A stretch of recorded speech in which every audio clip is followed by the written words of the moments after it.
Hello, we are here to critically analyze the poem Unknown Citizen by W. H. Auden. Let's start with the overview of the poem. The Unknown Citizen is a poem by W. H. Auden that tells the story of a man who is remembered by the government only as a number and not as an individual with his own thoughts and desires.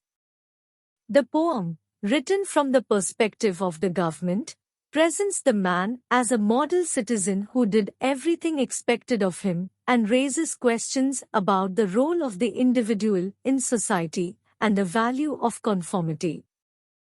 It invites readers to consider their own relationships with the government and society and think about the things they do to be seen as good citizens. So before starting, the thing you have to keep in mind is that the poem was written during the time of the Second World War. Even though the poem does not mention any specific war, we can still safely assume that the time frame is during that era. We can also observe a lot of similar patterns that can connect the content to the Second World War. We start with the analysis of these first lines of the poem. He was found by the Bureau of Statistics to be one against whom there was no official complaint. And all the reports on his conduct agree that in the modern sense of an old-fashioned word he was a saint.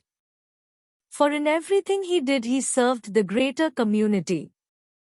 Over here the speaker introduces the main subject of the poem, who is referred to as the unknown citizen, and will not be given a name or proper identification.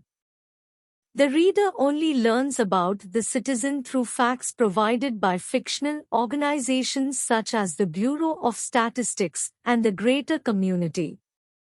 The speaker mentions that there are no complaints lodged against the citizen and that all of the reports available to the speaker indicate that the citizen is a saint with a spotless record.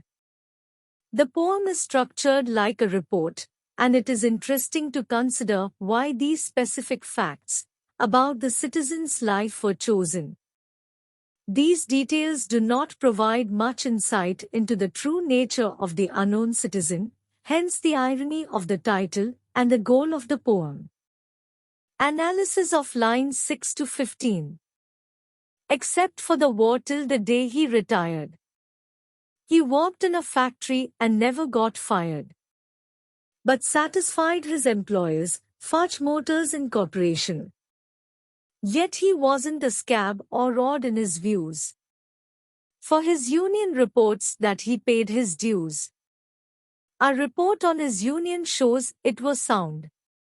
And our social psychology workers found that he was popular with his mates and liked to drink. The press are convinced that he bought a paper every day, and that his reactions to advertisements were normal in every way. The speaker in the poem continues to report on the unknown citizen, describing how he spent his whole life serving the greater community by doing various things for the community. The citizen worked in a factory for Fudge Motors Incorporation and never got fired, indicating that he satisfied his employers and did as he was told. It is also mentioned that the man did not have any odd views and always paid his union dues, suggesting that he did not participate in anything that went against the values of the society in which he lived.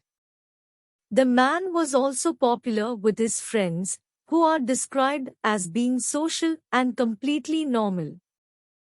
The overall normalcy of the citizen's life may be suspicious to the reader, as it suggests that there is not much more to learn about this person beyond surface-level details. Through these lines, we can observe the prime example of conformity to society and a government. We can also assume by the characteristics of the citizen that not conforming to society and being unique is frowned upon. Analysis of lines 16 to 23. Policies taken out in his name prove that he was fully insured. And his health card shows he was once in hospital but left it cured. Both producers research and high-grade living declare he was fully sensible to the advantages of the installment plan and had everything necessary to the modern man. A phonograph, a radio, a car, and a fridge. Our researchers into public opinion are content that he held the proper opinions for the time of year. In these lines, the speaker in the poem goes on to describe how various organizations, such as the press, a government-run news organization, have been monitoring the unknown citizen.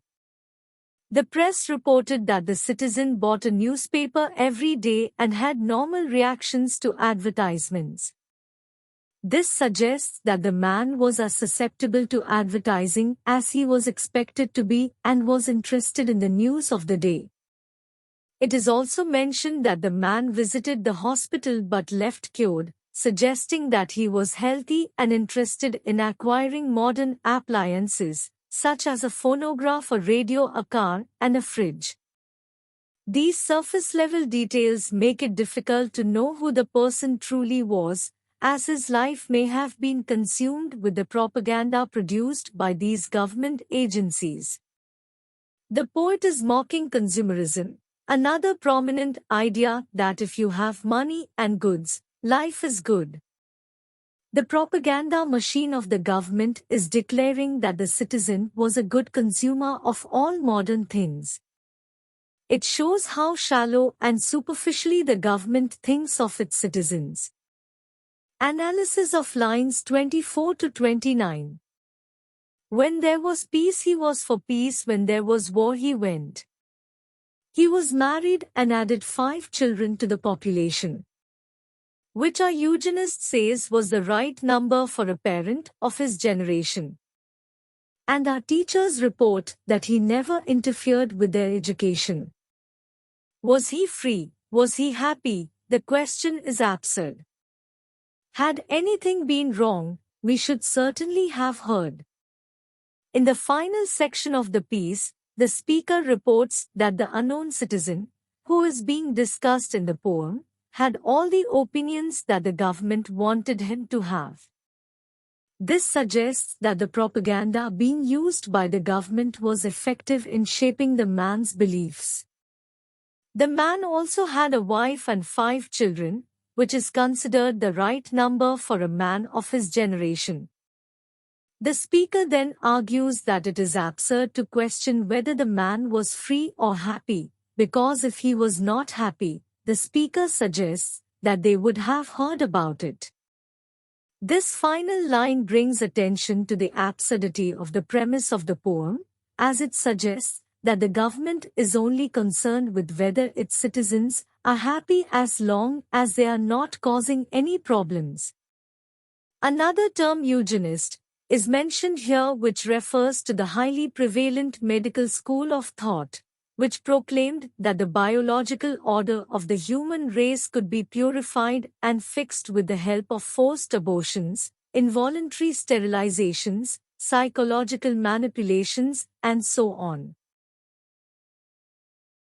That is all, and I hope you guys enjoyed this presentation.